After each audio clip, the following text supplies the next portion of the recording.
Assalamualaikum warahmatullahi wabarakatuh. Halo teman-teman, pada kesempatan kali ini saya akan memberikan penjelasan bab pertama mengenai kerajaan-kerajaan maritim pada masa Hindu-Buddha di Nusantara.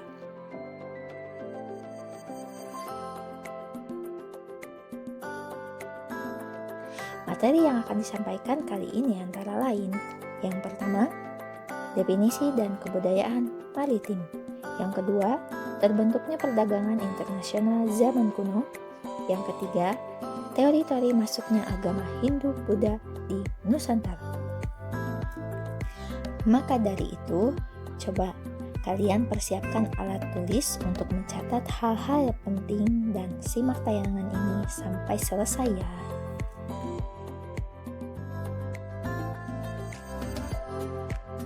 Sebelum membahas tentang kerajaan-kerajaan maritim Nusantara pada masa perkembangan agama dan kebudayaan Hindu-Buddha, kita akan memahami terlebih dahulu tentang pengertian dan budaya maritim Nusantara. Kata maritim berasal dari bahasa Latin, yaitu maritimus atau mer, yang artinya laut.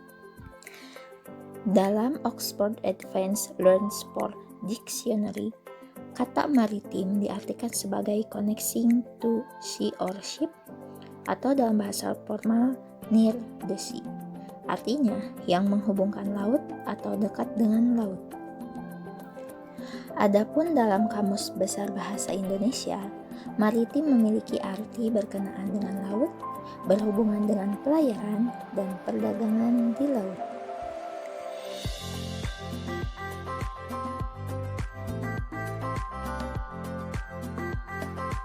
Salah satu bukti adanya hubungan perdagangan antara kepulauan Indonesia dan berbagai daerah di daratan Asia Tenggara dapat dilihat dari adanya peninggalan nekara perunggu di sejumlah kawasan Nusantara.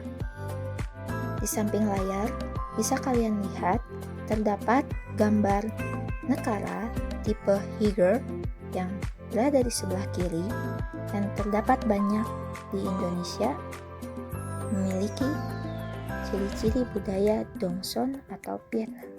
Sedangkan nekara Pejeng yang berada di sebelah kanan diyakini merupakan produk asli Indonesia.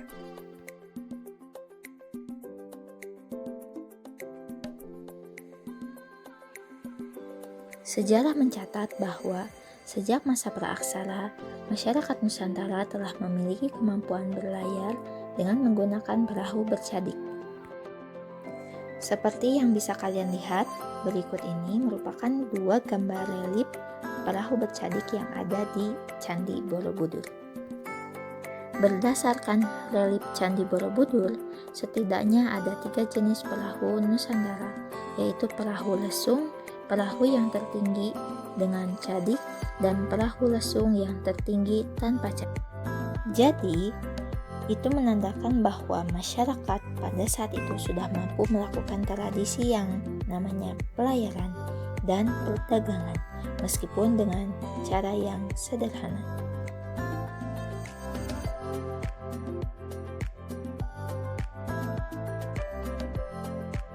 Pembahasan berikutnya mengenai terbentuknya perdagangan internasional zaman kuno. Kita ketahui bahwa Kepulauan Nusantara terletak di antara Samudera Hindia dan Samudera Pasifik, serta di antara benua Asia dan benua Australia, membuat Kepulauan Nusantara terletak di jalur perdagangan antara dua pusat perdagangan internasional zaman kuno, yaitu India dan Tiongkok. Selat Malaka menjadi gerbang utama yang menghubungkan perdagangan-perdagangan Tiongkok dan India yang berlayar melalui bandar-bandar penting di sekitar wilayah tersebut.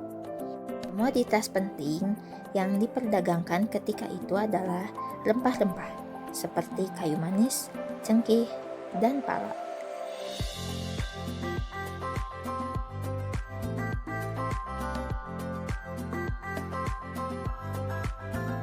Adapun agama Buddha masuk ke Nusantara pada abad ke-5 Masehi dan dilakukan oleh seorang pangeran dari Kashmir yang bernama Gunadarma.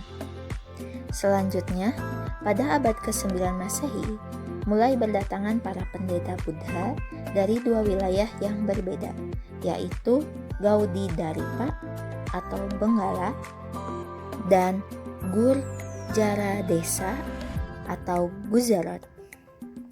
Selain itu, ada beberapa arca Buddha yang ditemukan di Jember dan Sidareja, dianggap memiliki unsur yang serupa dengan yang dijumpai di Amaravati di wilayah India Selatan.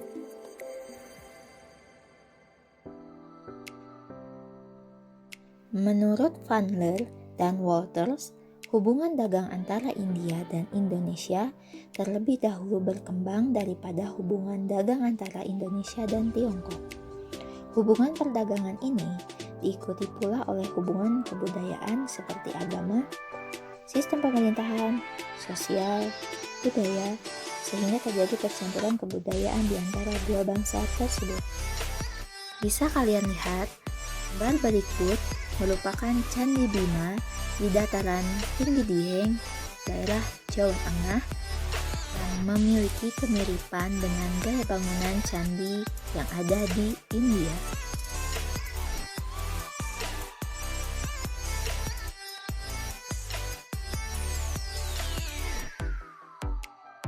Pembahasan berikutnya mengenai teori-teori masuknya agama dan kebudayaan Hindu-Buddha di Indonesia.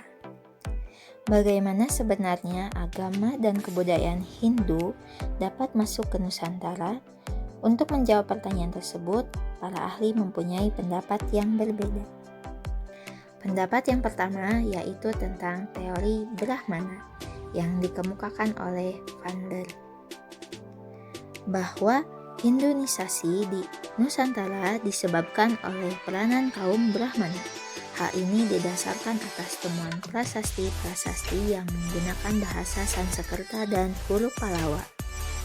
Yang kedua, teori Ksatria yang dikemukakan oleh Mazumdar, di mana pengaruh Hindu di Nusantara disebabkan oleh peranan para prajurit India yang mendirikan koloni-koloni di Asia Tenggara termasuk Kepulauan Nusantara. Namun, pendapat ini masih kurang meyakinkan karena tidak ada bukti yang konkret atau nyata serta bukti arkeologis yang menunjukkan adanya ekspansi India ke Nusantara. Berikutnya, teori Waisa yang dikemukakan oleh Lom yang menyatakan bahwa Hinduisasi di Nusantara dilakukan oleh kelompok-kelompok pedagang.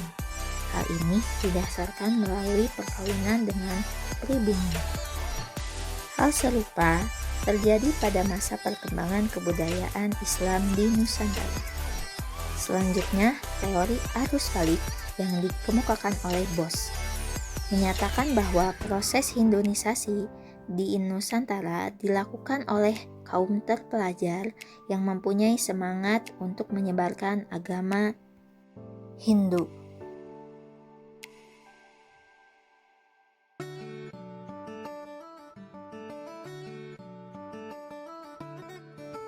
Hipotesis lain yang berbeda dikemukakan oleh Vandler dan Bos. Vandler mengajukan hipotesis tentang peranan kaum Brahmana. Anggapan ini juga didukung oleh Bos. Akan tetapi, Bos juga mengajukan kemungkinan lainnya tentang orang-orang dari Nusantara sendiri yang berkesempatan belajar di pusat agama India seperti di Nalanda. Mereka juga memiliki peranan penting dalam penyebaran unsur-unsur kebudayaan India ke Nusantara. Dari teori-teori yang dikemukakan, dapat ditarik kesimpulan bahwa masyarakat Nusantara telah mengalami proses aktualisasi budaya yang disesuaikan dengan karakteristik budaya masyarakat pada saat itu. Nah, sekian pemaparan materi kali ini. Semoga dapat bermanfaat dan terima kasih telah menonton tayangan ini. Wabillahi taufiq wal hidayah. Wassalamualaikum warahmatullahi wabarakatuh.